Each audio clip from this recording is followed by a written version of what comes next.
नमस्कार। बांग्लादेश की यूनिट सरकार ने कंगारू कोर्ट बनाकर शेख हसीना को फांसी की सजा सुनाई है। इसमें कुछ नया नहीं है, लेकिन इस दौरान ढाका में एक बार फिर ऐसी घटना दिखाई दी जिस पर बात होनी चाहिए। जब शेख हसीना को फांसी की सजा सुनाई गई, उसी दौरान कुछ प्रदर्शनकारी ढाका में 32 धान मंडी स्थित शेख मुजीब के घर, जो अब म्यूजियम है, वहां जेसीबी लेकर पहुंच गए उसे गिराने के लिए।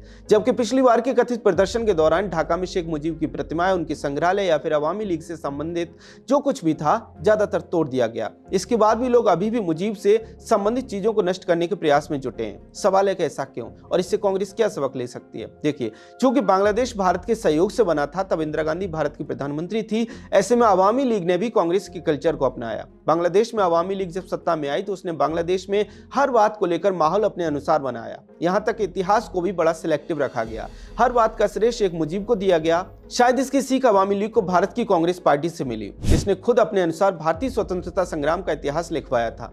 सारा श्रेय मुजीब को इस कदर दिया गया कि भारतीय सेना के योगदान को भी कमतर करके दिखाया गया, जबकि सब जानते हैं कि बांग्लादेश के निर्माण में भारतीय सेनाओं का क्या योगदान था। ये वही पैटर्न था जो हमने लगभग 7 दशकों तक कांग्रेस द्वारा नेहरू गांधी के ग्लोरिफिकेशन में देखा। हाल ये रहा कि नेताजी सुभाष चंद्र बोस और उनके द्वारा खड़ी की गई आजाद हिंद फौज के योगदान को भी लगभग मिटा दिया गया, ये कहते हुए कि आजादी तो महात्मा गांधी की अहिंसा और उनके द्वारा सूद काटने से आई। देखिए, भारतीय लोकतंत्र और बांग्लादेशी शासन के तरीकों में कोई तुलना नहीं की जा सकती, पर यह भी एक सच है कि भारत में कांग्रेसी प्रोपेगेंडा की स्वीकार्यता इसलिए रही क्योंकि हम एक हिंदू बाहुल्य राष्ट्र हैं। ये सुविधा शेख मुजीब और उनके परिवार को नहीं थी, और उसका परिणाम दुनिया ने देखा है। और आज जब वहां एक कठपुतली सरकार आई तो वह मुजीब खानदान के प्रति एक बड़े हिस्से की भावना का इस्तेमाल करके शेख मुजीब की विरासतों को लगातार मिटाने में लगी है। महत्वपूर्ण बात यह है कि शेख हसीना के खिलाफ में खड़े होने वाले लोगों में से तमाम लोगों के मन में इस बात को लेकर भी गुस्सा था कि बांग्लादेश के बनने के आंदोलन को सिर्फ मुजीब तक सिमटा दिया गया, और हिंसा के दौरान इसी नैरेटिव का लाभ रिजिम चेंजर्स ने उठाया।